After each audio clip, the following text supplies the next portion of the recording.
مجھے اس میں شک تھا کہ یہ کنیریوں کے حق میں اچھا ہوگا یا نہیں۔ گھر میں پلی ہوئی چڑیاں کھلی فضاؤں میں اڑنے کا جوخم کیا جانے۔ مصطفیٰ نے باغ میں لے جا کر ان سب کو چھوڑ دیا۔ کنیریاں اڑ گئیں۔ انہیں یہ خبر نہ تھی کہ کھلی فضا ان کے حق میں خارزار سے کم نہیں۔ انہیں پر کھولنے کا موقع بھی نہ ملا اور ہمارے دیکھتے دیکھتے بڑے بڑے شکاری پرندے انہیں دبوچ کر لے گئے۔ بولی بالی کنیریاں ہمارے لان میں منتظر بیٹھی تھیں، موت کب ان پر جھپٹا مارے۔ یہ قتل عام تھا۔ میں جانتی ہوں کہ لڑکے اور مصطفیٰ کے جیوٹ ساتھی کیا محسوس کرتے ہوں گے۔ اپنی اس کڑی آزمائش کے 7 سال بعد جب کوئی خطرہ باقی نہ رہا تھا، چودھری حنیف نے ایک روز جب وہ میرے گھر آیا ہوا تھا مجھے بتایا کہ موت کے اس گور گڑے جیسے قید خانے میں اسے میری آواز سنوائی گئی تھی۔ آپ کی آواز ٹیپ پر موجود تھی۔ آپ کا ٹیلی فون ٹیپ کیا جاتا تھا۔ آپ نے لڑکوں سے، ان کی بیگمات سے، سیٹھ عابد سے جو بھی گفتگو کی تھی سب ریکارڈ ہو چکی تھی۔ ان کے پاس 1 روپے کے پھٹے ہوئے نوٹ تک ہر اطلاع موجود تھی۔ وہ پہلے دن سے ہماری نگرانی کر رہے تھے۔ زیاد معلوم کرنا چاہتا تھا ہم کتنے اندر تک نفوذ کر چکے ہیں۔ وہ تمام سازشوں کو بے نقاب کرنے کا خواہاں تھا۔ اس نے ساتھ میں ہمیں بھی رگڑ دیا۔ ضیاء کسی قسم کا خطرہ مول لینے کو تیار نہ تھا۔ بغاوت کو کچلنے کے 3 ماہ بعد اسے اور اس کے جرنلوں کو راولپنڈی میں پبلک کے سامنے آنا تھا۔ اسے 23 مارچ کو جو یوم جمہوریہ ہے شاندار مارچ پاسٹ کی سلامی لینی تھی۔ وہ نہیں چاہتا تھا کہ انور سادات کے قتل کی کہانی دہرائی جائے۔ آرمی اسٹیڈیم کو قلعے میں تبدیل کر دیا گیا۔ ڈیس بلٹ پروف تھی۔ تماشائی زیادہ تر فوجی جوان تھے جنہوں نے شہری لباس پہن رکھا تھا۔ حد یہ کہ کھٹک ناچنے والوں تک کو تلواروں کی جگہ چوبی پھٹیاں تھما دی گئی تھیں۔ ایسے حالات میں جب مصطفیٰ کھر اور اس کے بھارت سے روابط رکھنے والے لوگ کھلے پھر رہے ہوں، ضیاء کسی قسم کا جوخم اٹھانے پر آمادہ نہ تھا۔ مصطفیٰ جیسے آدمی کو بلا نچلا بیٹھنے پر مجبور کیا جا سکتا تھا۔ وہ دیکھتے ہی دیکھتے دوبارہ خم ٹھونک کر میدان میں آدم کا۔ جو ناکامی اس کے حصے میں آئی تھی وہ قصہ پارینہ قرار پائی اور اسے زیادہ دیر پریشان نہ رکھ سکی۔ اس کا علی اور بلو سے جھگڑا ہو چکا تھا اور اب اسے اپنا سوچتا آپ کرنا تھا۔ جلد ہی وہ دوبارہ بھارت گیا۔ اندرا گاندھی نے اس کی میزبانی کی۔ وہ یہ سوچ کر گیا تھا کہ اب اسے اپنی صفائی پیش کرنے کا موقع مل جائے گا اور وہ دوبارہ اہمیت حاصل کر لے گا۔ اس سفر سے وہ خوش لوٹا۔ بغاوت کے پلان کی بری طرح ناکامی میں اس نے جو کردار ادا کیا تھا وہ اسے بلا چکے تھے۔ اس نے مجھے اس ملاقات کے بارے میں بتایا۔ اندرا بہت خوش خلقی سے پیش آئی۔ کہنے لگی کہ میں عظیم محب الوطن ہوں اور پاکستان کو میرے جیسے رہنماؤں کی ضرورت ہے۔ ہم جس بحران سے دوچار ہیں اس کی وجہ صرف یہ ہے کہ دور اندیش اور دیدہ ور رہنماؤں کو اقتدار سے دور رکھا جاتا ہے۔ اس نے اپنا یہ نظریہ دہرایا کہ پاکستانی فوج کو 2 وجوہ سے تباہ کرنا ضروری ہے۔ وہ پاک بھارت امن اور پاکستان میں جمہوریت کے لیے سب سے بڑا خطرہ بنی ہوئی ہے۔ ہمارا دشمن ایک ہی ہے۔ عوام کے دشمن کو ہمیشہ کے لیے کچل دینے کے واسطے جنگ ناگزیر ہے۔ برصغیر کے افق پر اچانک جنگ کی گھٹائیں چھا گئیں۔ ہر شخص کی زبان پر اس زبردست آگ کا ذکر تھا جو عنقریب بھڑکنے والی تھی۔ مصطفیٰ کہنے لگا کہ بھارت کے ساتھ جنگ ہی وہ معجزہ ثابت ہوگی جس کے لیے ہم دعائیں مانگتے آئے تھے۔ اس کی اس رائے کے بارے میں میرے تحتم شعور میں طرح کے شکوک و شبہات موجود تھے۔ اندرا گاندھی نے مشرقی پاکستان میں اپنی فوجیں بھیجی تھی۔ 1971 میں پاکستانی فوج کی شکست کا خیر مقدم کرتے ہوئے اس نے کہا تھا کہ 1000 سال کی غلامی کا خاتمہ ہو گیا۔ وہ اشارتاً کہنا یہ چاہتی تھی کہ مسلمانوں نے بھارت کے عوام کو غیر منقسم ہندوستان کے عوام کو غلام بنا رکھا تھا۔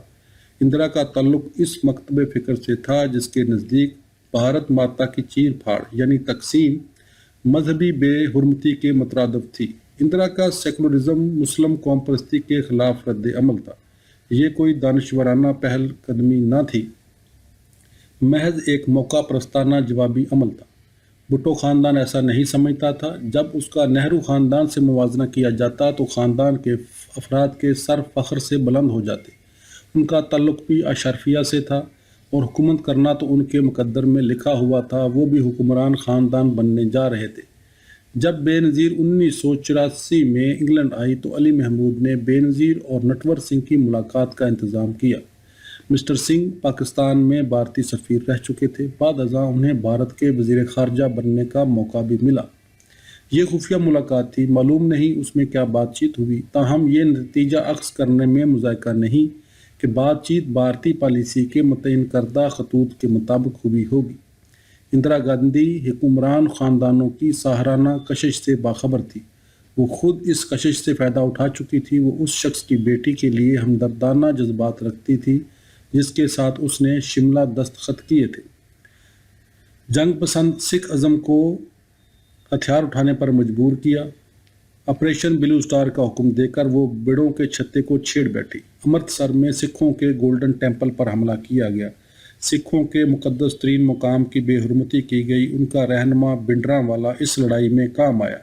سکھوں نے قسم کھائی کہ وہ انتقام لے کر رہیں گے۔ یہ الزام لگا کہ سکھ علیحدگی پسندوں کو پاکستان میں کیمپوں میں تربیت دی جا رہی ہے۔ لاہور میں گردوارہ انہی مقامات میں سے ایک مقام ہے جہاں جا کر سکھ پناہ لیتے ہیں اور جہاں سے وہ بھارتیوں پر حملہ کیا کریں گے۔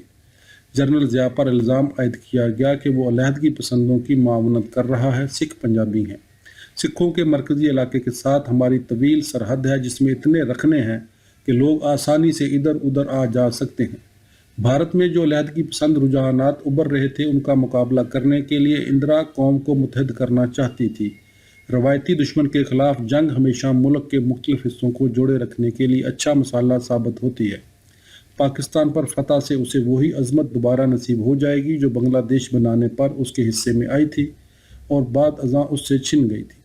اندرا کو یہ قدم اٹھانے کا موقع ہی نہ ملا۔ اسے اپنے ہی گھر کے احاطے میں اپنے ہی پہرے داروں نے بے دردی سے گولیوں سے چھلنی کر دیا۔ یہ پہرے دار سکھ تھے۔ مصطفیٰ جوگنگ کرنے نکلا ہوا تھا۔ میں ناشتے کے وقت دکھایا جانے والا ٹی وی پروگرام دیکھ رہی تھی۔ میں نے اندرا کے قتل کی خبر سنی۔ مصطفیٰ گھر آیا۔ میں نے اسے خبر سنائی۔ وہ صوفے پر جا گرا، سر پکڑ لیا اور کرب میں ڈوبی ہوئی آواز میں کہا، خدایا! وہ اس طرح بیٹھے رہ گیا جیسے اندر سے ہل گئے ہو اور کھوئی کھوئی نظروں سے آنے والے دنوں کی طرف دیکھتا رہا۔ میں نے اطمینان محسوس کیا۔ مصطفیٰ کی غدارانہ سرگرمیوں میں شریک رہنے کے باوجود میں دل ہی دل میں بھارتیوں کے خلاف تھی۔ آپ کتنی ہی فرما بردار اور دہشت زدہ بیوی کیوں نہ ہوں، لیکن ان کیفیات کو جو سالہ سال تک آپ کے ذہن پر اثر انداز ہوتی رہی ہوں بے اثر نہیں بنایا جا سکتا۔ اب مجھے اپنی ذہنی حالت پر حیرت ہوتی ہے۔ میں جاننا چاہتی تھی کہ مصطفیٰ اس قدر ناخوش کیوں ہے۔ اندرا تو پاکستان کی دانی دشمن تھی۔ مجھے اس عورت کے لیے ماضی کا صیغہ استعمال کر کے خوشی ہوئی جس نے ہماری زندگیوں میں داخل ہو کر سب کچھ تہہ و بالا کر ڈالا تھا۔ ہمیں سارا کام از سر نو اور بالکل ابتدا سے کرنا پڑے گا۔ مجھے معلوم نہیں کہ اب اقتدار کون سنبھالے گا۔ اگر راجیو کامیاب ہوا تو کانگریس کی پالیسی وہی رہے گی جو پہلے تھی۔ ہمیں دہلی میں نئے حکمران سے نئے سرے سے تعلقات قائم کرنے پڑیں گے۔ اس عمل کا سست رفتار ہونا یقینی ہے کیونکہ نیا وزیر اعظم دوسرے معاملات میں بہت مشغول ہوگا۔ جنگ کو ملتوی کرنا پڑے گا۔ تاریخ اگر مگر پر مبنی نہیں، تاہم بہت ڈر لگتا ہے یہ سوچتے ہوئے کہ ان گولیوں کی بدولت جنہوں نے اندرا گاندھی کا تمام کر ڈالا، پاکستان کس مصیبت میں گرفتار ہونے سے بچ گیا، ورنہ پاکستان پر جانیں کیا گزرتی۔ انتقامی قتل و غارت کے نتیجے میں دہلی کی سکھ آبادی کے بہیمانہ کشت و خون کے بعد جب راجیو نے وزیر اعظم کا عہدہ سنبھالا تو پاکستانی فوج کو تباہ کرنے کا منصوبہ پھر منڈے چڑھتا نظر آیا۔ مصطفیٰ نے دلیپ بن کر آصف علی سے رابطہ قائم کیا اور تقاضے کرنے لگے کہ ان کے نئے وزیر اعظم کے حضور میں بازیاب ہونے کا موقع فراہم کیا جائے۔ وہ گرم ملک بھارت تھا جس کا مصطفیٰ نے میرے بیٹے حمزہ کی پیدائش کے 3 دن بعد دورہ کیا۔ لبرٹی کے تیار کردہ لباس پہن کر جنہیں میں نے زچگی سے فارغ ہونے کے فوراً بعد اس کے لیے خریدا تھا، مصطفیٰ مسز گاندھی کے بیٹے اور وارث سے ملا۔ اس نے بھارت میں 6 دن قیام کیا۔ واپس آ کر اس نے بتایا کہ راجیو نے ان سے خفیہ طور پر ملاقات کی تھی۔ مجھے ایک ریسٹ ہاؤس لے جایا گیا۔ راجیو وہاں آئے۔ ہم نے مسئلے کے ہر پہلو پر انتہائی تفصیل سے بات کی۔ مجھے یہ جان کر خوشی ہوئی کہ راجیو اب بھی اپنی والدہ کے منصوبے پر عمل درآمد کا خواہاں ہے۔ اندرا نے جو پلان تیار کیا تھا اسے بدلا نہیں ہے، صرف مؤخر کر دیا گیا ہے۔ ہم یہ نہ طے کر پائے کہ اس پلان کو کس وقت عملی جامہ پہنایا جائے، لیکن اسٹریٹجی وہی ہے جو پہلے تھی۔ مصطفیٰ کا خیال تھا کہ بھارت پاکستان کو اپنے میں ضم نہیں کرے گا۔ فوجی شکست کا مطلب یہ نہیں ہوگا کہ پاکستان ختم ہو گیا۔ بھارتی ہمیں آزاد مملکت کے طور پر باقی رہنے دیں گے، لیکن ہم آئندہ بھارت کے لیے کبھی خطرہ نہیں بنیں گے۔ ہتھیاروں کی دوڑ ختم ہو جائے گی، بھارت ہمیں ضروری تحفظ فراہم کرے گا، پھر ہمیں اتنی بڑی فوج رکھنے کی کوئی ضرورت نہ رہے گی۔ مجھے یہ ساری باتیں دور رازکار معلوم ہوتی تھی۔ یہ سیدھا سادہ بھارتی بالادستی کا نسخہ تھا۔ یہ اندرا کے اس سیاسی عقیدے کا ایک اور روپ تھا جس میں فرض کر لیا گیا تھا کہ بھارت جنوبی ایشیا کا پولیس مین ہے اور آس پاس کے چھوٹے ملکوں کے داخلی معاملات میں مداخلت کر سکتا ہے اور کرے گا۔ راجیو نے اپنے چھپ کر آنے والے مہمان کے لیے 2 شکاری مہموں کا اہتمام بھی کیا۔ مصطفیٰ کو پرندوں کے لیے بنی ہوئی ایک پناہ گاہ میں لے جایا گیا اور شکار کھیلنے کی اجازت دی گئی۔ وہ بڑے جانوروں کے شکار کی غرض سے ترتیب دی گئی سفاری پر بھی گئے۔ ان کے ساتھ نہایت عمدہ سلوک کیا گیا اور انہیں پروٹوکول کی وہ تمام سہولتیں حاصل رہیں جو کسی بھی آنے والے معزز مہمان کو فراہم کی جاتی ہیں۔ انہیں ایک ریسٹ ہاؤس میں ٹھہرایا گیا تاکہ بھارت کی آزاد پریس کو ان کی آمد و رفت کی کانوں کان خبر نہ ہو۔ حمزہ کی ولادت کے بعد مجھ پر اجمیر میں خواجہ معین الدین چشتی کے مزار کی زیارت کی دھن سوار ہو گئی۔ میں نے خواب دیکھا کہ میری زندگی میں ایک معجزہ رونما ہوا ہے۔ میں خوش ہوں، لوگ مجھ سے دریافت کر رہے ہیں کہ میرے ساتھ یہ معجزہ کیسے پیش آیا۔ ایک آواز سنائی دی کہ معجزے کا سبب یہ ہے کہ میں نے اجمیر کے خواجہ کے دربار میں حاضری دی ہے۔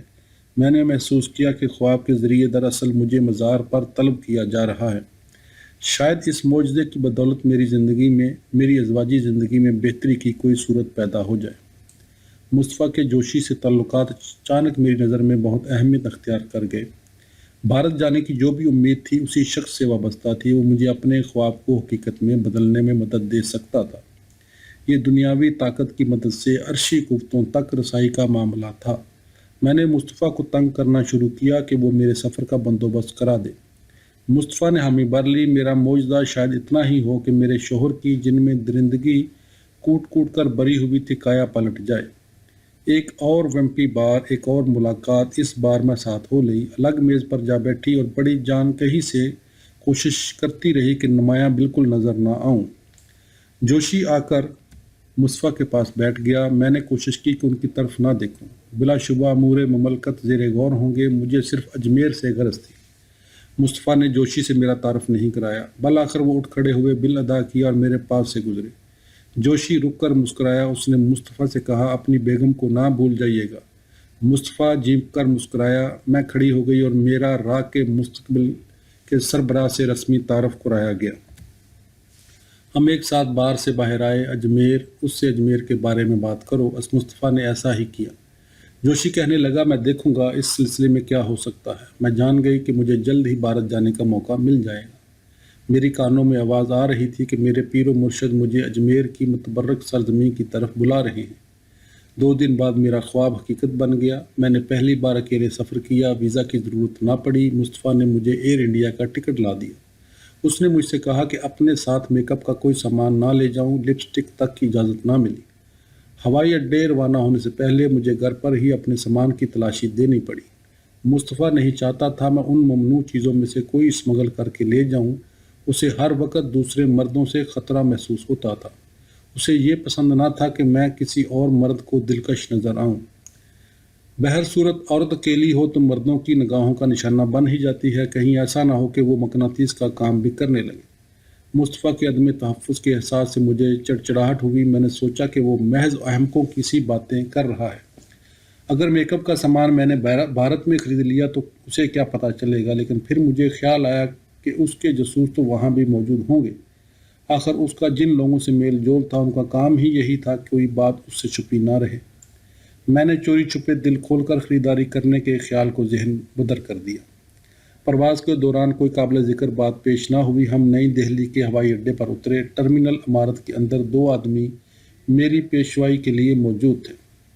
انہوں نے میرا سامان کلیئر کرایا اور مجھے امیگریشن سے نکال کر لے گئے جہاں کم مہارت یافتہ لوگ قطاروں میں کھڑے تھے۔ ہم کار میں تاج ہوٹل پہنچے جہاں میرے لیے ایک خوبصورت سویٹ ریزرو کرایا جا چکا تھا۔ 10 منٹ بعد ایک خاتون داخل ہوئی۔ اس نے خود کو مسز سنگھ کے نام سے متعارف کرایا۔ وہ 1.5 عمر کی عورت جس کا تعلق متوسط طبقے سے تھا، میں نے دل ہی دل میں کہا، لو میرے لیے رابطہ افسر آ گئی۔ میں سمجھ گئی کہ اس کے فرائض میں صرف میرا خیال رکھنا ہی نہیں بلکہ مجھ پر نظر رکھنا بھی شامل ہے۔ اس نے معلوم کرنا چاہا کہ میں دہلی میں قیام کے دوران کیا کرنا چاہتی ہوں۔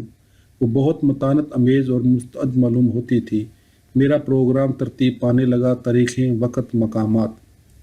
میرے دونوں سائے دوبارہ نمودار ہوئے۔ انہوں نے غیر ضروری طور پر تکلف امیز لہجے میں مطلع کیا کہ ایجنسی کے ڈائریکٹر جنرل آدھے گھنٹے میں مجھ سے ملنے آئیں گے۔ وہ میرے ساتھ چائے پئیں گے۔ میں نے خاتون سے پوچھا کہ ڈائریکٹر جنرل کون ہے؟ اس نے کوئی براہ راست جواب دینے کے بجائے صرف اتنا کہا کہ وہ اس کے پاس ہیں اور بہت اہم شخص ہیں۔ میں مصطفیٰ کی طرف سے ڈائریکٹر جنرل کے لیے ایک پیغام لے کر آئی تھی۔ مجھے یہ رپورٹ دینی تھی کہ سیاسی صورتحال ایک جگہ آ کر ٹھہر گئی ہے۔ بطور صدر جنرل ضیاء کی مسلسل موجودگی سے اچھے اثرات مرتب نہیں ہو رہے ہیں۔ پاکستان جس افغان پالیسی پر عمل کر رہا ہے اس کے نتائج پورے علاقے کے لیے تباہ کن ثابت ہوں گے۔ افغانستان سے روسی فوج کے انخلاء سے انجام کار ہمارے مشترکہ مفادات کو گزند پہنچے گی۔ روسی پسپائی سے علاقے میں امریکی اثر زیادہ قوی ہو جائے گا۔ مصطفیٰ نے جغرافیائی سیاسی منظرنامے کی جو تشخیص کی تھی، یہ پیغام اس کا خلاصہ تھا۔ انہوں نے بھارتیوں پر زور دیا کہ قدم اٹھائیں اور جنرل ضیاء کو ہٹا دیں، جو بڑی بے ڈب مصیبت ثابت ہوا تھا۔ ڈاکٹر جنرل نے کہا کہ اسے مصطفیٰ کی تشخیص سے اتفاق ہے اور وہ صورتحال کو سمجھ گیا ہے۔ اس نے مجھے یقین دلایا کہ پیغام ان حلقوں تک پہنچا دیا جائے گا جو اس سلسلے میں کچھ کر سکتے ہیں، اور خود 15 دن کے اندر مصطفیٰ سے رابطہ قائم کرے گا۔ اس نے اشارتاً کہا کہ وہ جلد ہی لندن آئے گا۔ مصطفیٰ نے خواہش ظاہر کی تھی کہ وہ راجیو گاندھی سے ایک اور ملاقات کرنا چاہتا ہے۔ یہ استدعا میں نے ڈائریکٹر جنرل تک پہنچا دی۔ ڈائریکٹر جنرل نے کہا کہ وہ اس ملاقات کا بندوبست کر دے گا اور مصطفیٰ کو معمول کے ذرائع سے مطلع کر دیا جائے گا۔ پھر اس نے تھوڑا سا مشورہ دیا، بہت زیادہ گھومنے پھرنے سے احتراز کریں، شاید کوئی واقف کار آپ کو پہچان لے۔ یہ بات ہمارے لیے پریشانی اور خفت کا باعث ہو سکتی ہے۔ ڈائریکٹر جنرل اٹھ کھڑا ہوا، امید ظاہر کی کہ بھارت میں میرا قیام خوشگوار ثابت ہوگا، اور چلا گیا۔ اس کے مشورے پر سختی سے کاربند رہنے میں مجھے کوئی مشکل پیش نہ آئی۔ میں بھارت صرف اجمیر شریف جانے کے لیے آئی تھی، باقی سب معاملات دنیاوی اور میچ پوچھ تھے۔ اگلی صبح میں طیارے کے ذریعے اجمیر روانہ ہو گئی۔ دونوں سائے میرے ساتھ تھے۔ جب میں مزار پر حاضر ہوئی تو وہ میرے ساتھ اندر گئے، اور جب میں نے دعا مانگی تو میرے پہلو میں کھڑے رہے۔ ان کی موجودگی سے میری یکسوئی میں خلل پڑا۔ میں بالکل تنہا رہنا چاہتی تھی۔ میں دعا مانگنے آئی تھی، یہ دعا کہ اللہ تعالیٰ کے کرم سے میری زندگی میں تھوڑا سا گزر عقل و خرد کا بھی ہو جائے۔ میرا دم گھٹا جا رہا تھا، اور کہیں نہ صحیح کم از کم وہاں تو میری خلوت کو قابل احترام سمجھا جاتا۔ دونوں سائے میرے پاس سے ہٹنے سے انکاری تھے۔ بہت آہستہ آہستہ میں نے محسوس کیا کہ میں ٹھوس حقیقت سے دور ہٹتی جا رہی ہوں۔ مجھے لگا میں تسکین کی طرف بڑھنے لگی ہوں۔ زیارت گاہ کے سکون نے اپنا اثر دکھانا شروع کیا۔ اب مجھے صرف اپنے ارد گرد کے لوگوں کا مدھم شور سنائی دے رہا تھا، یا فاق پاؤں کے پھڑ پھڑانے کی آواز آ رہی تھی، اور یہ شور اور آواز بھی دور ہٹتے جا رہے تھے۔ میں اپنے میاں کے لیے دست بدعا تھی۔ میں نے اللہ سے التجا کی کہ میرا شوہر نارمل ہو جائے، اسے تشدد اور دیوانگی کے جو دورے پڑتے رہتے ہیں ان پر روک لگ جائے۔ میں نے اللہ کی منت کی کہ میرے میاں کو ایسا بنا دے کہ وہ میرا اور میرے بچوں کا بھی خیال رکھے۔ مجھے ایک نارمل گھر چاہیے جہاں امن بھی ہو اور ہم آہنگی بھی۔ میں نے دعا کی کہ مصطفیٰ کی توقیر میں اضافہ ہو اور ان کی جلاوطنی ختم ہو جائے۔ میں نے دعا کی کہ وہ مجھے معاف کر دے۔ میں نے اپنے والدین کی بھلائی کی دعا مانگی، اور یہ کہ ان سے میری صلح صفائی ہو جائے۔ میں نے عظیم ولی اللہ کے مزار پر دعا مانگی کہ امی مصطفیٰ کو معاف کر دیں۔ میری آرزو تھی کہ میرے میاں میرے والدین کی نظر میں مثالی داماد بن جائیں۔ میرے آنسو نکل آئے اور رخساروں پر بہنے لگے۔ ہر آنسو خود منت تھا۔ جہاں کوئی قطرہ تحلیل ہوا وہاں زیارت گاہ بن گئی۔ میرے ذہن میں سیاست کا دور دور تک پتہ نہ تھا۔ مجھے اپنے ذہن کو شفا یاب کرنے کے لیے روحانی قوتوں کی ضرورت تھی۔ وقت اب ہتھکڑیوں کی طرح میری کلائیوں سے بندھا ہوا نہ تھا۔ میں ان باقی لوگوں میں گم ہو چکی تھی جو اپنے آپ کو تلاش کرنے کی خاطر زیارت پر آئے ہوئے تھے۔ میں نے محسوس کیا کہ سائے بار بار پہلو بدل رہے ہیں۔ ان کی گراں بار موجودگی سے میں کبیدہ خاطر ہوئی۔ وہ بے چین نظر آ رہے تھے۔ ہندو ہونے کے باوجود انہیں ایک ایسی ہستی کے فانی آثار کے سامنے مجبوراً کھڑے ہونا پڑ رہا تھا، جس نے بھارت میں اسلام کی ترویج کے لیے جتنا کام کیا تھا اتنا کسی خون سکاں تلوار لہرانے والے سپہ سالار سے نہ بن پڑا تھا۔ انہیں ضرور خواجہ صاحب کی کشش محسوس ہوئی ہوگی۔ انہوں نے کشش کی مزاحمت کی، وہ وہاں سے چلے جانا چاہتے تھے۔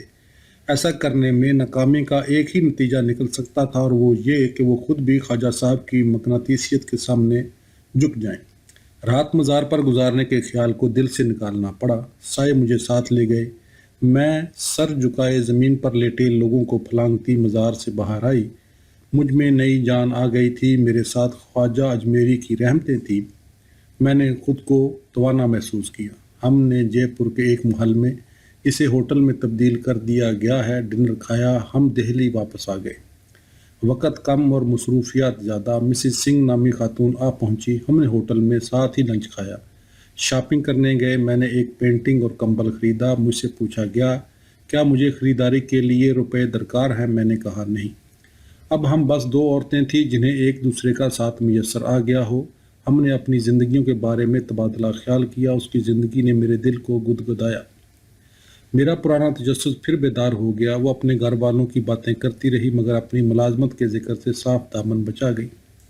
میں نے دریافت کیا کہ اسے لندن سے کوئی چیز بھجوائی جا سکتی ہے۔ اس کی آنکھیں چمک اٹھی۔ چمڑے کا بیگ مل جائے تو کیا ہی مزہ آئے۔ پھر مایوسی، پھر خوف۔ کہنے لگی وہ مجھے اپنا پتہ نہیں دے سکے گی۔ اگر انہیں پتہ چل گیا تو میری شامت آ جائے گی۔ آپ کے بھارت سے چلے جانے کے بعد مجھے آپ سے رابطہ رکھنے کی اجازت نہیں۔ میں نے سوچا یہ تو بڑی عجیب بات ہے۔ میں نے کہا کہ مجھے لندن کا کوئی پتہ دے دو، میں وہاں بیگ بھجوا دوں گی۔ وہ ہچکچائی۔ بیگ حاصل کرنا تو وہ چاہتی تھی، لیکن یہ بغل میں چھری، منہ پر نقاب کا ڈرامہ کس لیے؟ ہم دوست کیوں نہیں بن سکتے؟ یہ ناممکن ہے۔ براہ کرم یہ ذکر دوبارہ نہ چھیڑیے۔ مجھے اپنے رابطوں سے دوستی کی اجازت نہیں۔ مجھے نوکری سے نکال دیا جائے گا۔ اس زمانے میں میری جو ذہنی سطح تھی اس کی واضح عکاسی اس امر سے ہو جاتی ہے کہ میں سچ مچ یہ سمجھنے سے بالکل قاصر تھی کہ یہ سارا بتنگڑ کس لیے ہے۔ میں واقعہ خاصی بے عقل عورت ہوں گی۔ آخرکار اس نے چوری چھپے مجھے انگلینڈ کا ایک پتہ فراہم کر دیا۔ جلدی سے نظر دوڑائی، دائیں بائیں پیچھے۔ بیگ کا لالچ بہت زیادہ ثابت ہوا۔ ایسی چابک دستی سے جو مشق کا نتیجہ ہی ہو سکتی ہے۔ اس نے پتہ میری طرف کھسکا دیا، پھر سیدھی ہو کر بیٹھ گئی۔ وہ نروس نظر آ رہی تھی اور کچھ مطمئن بھی۔ روانگی کا وقت آ پہنچا۔ دونوں سائے دبے پاؤں گویا ہوا میں تیرتے ہوئے اندر آئے، پراسرار سمجھ میں نہ آنے والے۔ ہم ایک کار میں جا بیٹھے، کالے رنگ کی ایمبیسڈر، اور ہوائی اڈے کی طرف چل دیے۔ مسز سنگھ کسمسائی۔ اس نے بانپ لیا تھا کہ میرا بول پن حماقت کی حدوں کو چھو رہا ہے۔ وہ ضرور دل ہی دل میں دعا مانگ رہی تھی کہ اے بھگوان، کہیں یہ عورت کچھ بک نہ دے۔ سایوں کے رویے سے ظاہر ہوتا تھا وہ اسے کوئی متاحت سمجھتے ہیں۔ وہ میری طرف جھکی اور مجھ پر اعتماد کے ایک پیمان پر مہر تصدیق ثبت کرتے ہوئے کہا، میرا نام مسز سنگھ نہیں ہے۔ پھر خاموشی۔ انہوں نے اسے راستے میں سڑک کے کنارے اتار دیا۔ تمہیں یہاں سے بس مل جائے گی۔ اس نے اس بات میں سر ہلایا۔ خدا حافظ کہا۔ وہ کچھ اداس نظر آ رہی تھی۔ جب ہم شاپنگ کرنے نکلے تھے تو میں اس کا گھر دیکھ چکی تھی۔ اس نے اشارہ کر کے اپنا گھر مجھے دکھایا تھا۔ اب ہم نے اسے گھر کے سامنے اتار دیا۔ مسز سنگھ یا اس کا جو بھی نام تھا فٹ پاتھ پر کھڑی کار کے نکڑ سے مڑ کر نظر سے اوجھل ہو جانے کا انتظار کرتی رہی۔ پھر جو آنکھ میں چولی کھیلی جا رہی تھی اسے مکمل کرنے کے لیے 6 قدم چل کر اپنے گھر کے لکڑی کے بنے ہوئے دروازے تک گئی۔ اب اسے دیکھنے والا کوئی نہ تھا۔ نہ سرخ فیتے سے واسطہ پڑا، نہ قطار میں کھڑے ہونے کی نوبت آئی، نہ اکتائے سرکاری عہدیداروں کے چہرے دیکھنے کو ملے۔ مجھے فرسٹ کلاس لاؤنج لے جایا گیا۔ میرے سائے میری سفری دستاویزات کو ٹھیک کرانے کے لیے دوڑ بھاگ کرتے رہے۔ جب تک میں طیارے پر پھر بحفاظت سوار نہ ہو گئی وہ میرے ساتھ ساتھ رہے، اور بعد ازاں غالباً ہوا میں تحلیل ہو گئے۔ ایک نیم تاریخ ادارے سے تعلق رکھنے والی اسیبی صورتیں۔ واپس پہنچ کر ایک ایک بات بتائی۔ مصطفیٰ خوش ہوا۔ جو دعائیں میں نے اجمیر شریف میں مانگی تھی وہ پوری تو ہوئیں، لیکن اس طرح نہیں جس طرح میری خواہش تھی۔ 20 دن بعد میں مصطفیٰ سے الگ ہو چکی تھی۔ مجھے دوبارہ اپنی بنانے کے لیے اسے میرے بچے اغوا کرنے پڑے۔ مجھے بہت زیادہ راز ہائے دروں معلوم تھے۔ میں اکثر حیران ہوتی تھی کہ مجھے دوبارہ حاصل کرنے کے لیے مصطفیٰ کو اس انتہا تک جانے کی کیا ضرورت تھی۔ انہوں نے جو چال بھی چلی اس سے یہی لگتا تھا جیسے اس کی جان پر بنی ہوئی ہے۔ جیسے اس کے پاس اور کوئی چارہ کار نہ رہا ہو، اس نے اپنے کیریئر کو خطرے میں ڈالا، برطانوی حکومت کے حسن سلوک سے محروم ہونے میں کوئی کسر نہ چھوڑی، مجھے زبردستی واپس لے جانے کے لیے بچوں کو استعمال کیا۔ بعد میں جب ہم پاکستان جانے کی تیاری کر رہے تھے تو جو کچھ اس نے بتایا اس سے میرے بدترین خدشات کی تصدیق ہو گئی۔ دو ہی باتیں ممکن تھیں، یا میں اس کے پاس لوٹ آتی یا وہ مجھے ٹھکانے لگانے پر مجبور ہو جاتا۔ مجھے بہت زیادہ رازوں کا علم تھا۔ جب ہماری علیحدگی کی خبر اخباروں کی شہ سرخیوں کی زینت بن گئی تو جوشی نے مصطفیٰ سے بات کی۔ جب آپ کی شادی کو استحکام حاصل نہیں تھا تو آپ نے اپنی بیوی پر بھروسہ کیسے کر لیا؟ میں نے اپنی ازواجی زندگی پر کس کامیابی سے پردہ ڈالے رکھا تھا؟ میں راہ کو گچا دینے میں کامیاب ہو گئی تھی۔ مصطفیٰ نے وعدہ کیا کہ وہ ہر قیمت پر مجھے واپس لا کر چھوڑیں گے۔ اگر میں واپس نہ آتی تو کیا ہوتا؟ مصطفیٰ نے میری آنکھوں میں آنکھیں ڈال کر دیکھا اور پھر پوری سنجیدگی سے کہا، میں تمہیں ٹھکانے لگانے پر مجبور ہو جاتا۔ کیا صرف اس لیے تم نے یہ سب کچھ کیا؟ نہیں، اس لیے کیا کہ مجھے تم سے محبت ہے۔ اگر میں تمہیں چھوڑ بھی جاتی تو بھی کبھی کسی کو کچھ نہ بتاتی۔ ہم یہ خطرہ مول نہیں لے سکتے تھے۔ یہ امکان ہمیشہ رہتا کہ تم ہمارے لیے خطرہ ثابت ہوگی۔ تم غیر ذمہ دارانہ گفتگو کر سکتی تھی، تم بے خیالی میں کوئی بات کہہ سکتی تھی۔ اس انکشاف کی بھارتی حکومت متحمل نہیں ہو سکتی تھی کہ وہ فوجی سازش کے ذریعے کسی غیر ملکی حکومت کا تختہ الٹنے میں شریک ہے۔ اس طرح کا سکینڈل تباہ کن ثابت ہوتا۔ یہ بات ہرگز منظر عام پر نہ آنی چاہیے کہ بھارت کسی ملک کی حکومت کا تختہ الٹنے کی غرض سے وہاں کی حزب اختلاف کو مادی امداد فراہم کرتا رہا۔ تم سازش کی سب سے کمزور کڑی تھی۔ تمہیں تو اس بات کا ہوش تک نہیں کہ تم نے اپنے آپ کو کیسے باری خطرے میں ڈال رکھا تھا۔ مصطفیٰ کے انکشافات سے مجھے اندازہ ہوا کہ میں کس بری طرح سے خطرات میں گری ہوئی تھی۔ میں نے خود کو اس کی معیت میں محفوظ محسوس کیا۔ پاکستان لوٹنے سے پہلے مصطفیٰ نے بعض دوسری جگہوں کا نام لیا۔ ہم وہاں بھی جا سکتے تھے۔ کہنے لگے کہ وہ کابل کے حکمران طبقے سے انتہائی کارآمد رابطے قائم کر چکا ہے۔ دوستی کے اظہار کے طور پر افغانستان کے صدر نے اسے 2 خوبصورت قالین بھجوائے ہیں۔ صدر کی خواہش تھی کہ مصطفیٰ کابل چلا آئے۔ میر مرتضیٰ پہلے ہی وہاں موجود تھا۔ کابل حکومت نے ایک پوری اقلیم میر کے سپرد کر دی تھی۔ یہ ایک بہت بڑا علاقہ تھا جسے باقی ماندہ کابل سے الگ تھلگ کر دیا گیا تھا۔ اس کے پاس خرچ کرنے کے لیے لامحدود فنڈ تھے۔ بیشتر رقم شام کے حافظ الاسد نے فراہم کی تھی۔ مصطفیٰ کے کابل پہنچنے سے پیپلز پارٹی کے کاز میں نئی جان پڑ گئی۔ میر مصطفیٰ سے صلح صفائی کی کوشش کر چکا تھا۔ اس نے کابل سے ایک پوسٹ کارڈ رسال کیا جس میں کہا گیا تھا کہ مفاد پرست لوگوں نے ہمارے درمیان مسائل کھڑے کر دیے تھے۔ اس نے لکھا کہ وہ اب بھی مصطفیٰ کو بڑے احترام کی نظر سے دیکھتا ہے۔ علاوہ ازیں ہمارے لیے بھارت جانا بھی ممکن تھا۔ بچوں کے ساتھ دہلی جا سکتے تھے، وہاں ہمارا بہت خیال رکھا جاتا۔ مصطفیٰ کو ایک ریڈیو ٹرانسمیٹر فراہم کر دیا جاتا جس کی مدد سے وہ پاکستانی عوام کے نام پیغامات نشر کر سکتا۔ ہم بڑے آرام سے رہیں گے۔ کابل یا دہلی، میرا دل ان دونوں جگہوں کو قبول نہ کر سکا۔ میں پاکستان اپنے گھر جانا چاہتی تھی۔ اگر ہم بھارت چلے گئے تو پھر ہماری زندگی میں پاکستان کا کوئی حصہ رہے گا یا نہیں؟ ہاں، کیا ہمیں کبھی وطن لوٹنے کی اجازت مل سکے گی؟ کیا ہمارے پاس بھارتی پاسپورٹ ہوں گے؟ وہ دن آئے گا جب ہم عزت و احترام کے ساتھ واپس لوٹیں گے۔ ہم پاکستان چلے آئے۔ جاری ہے۔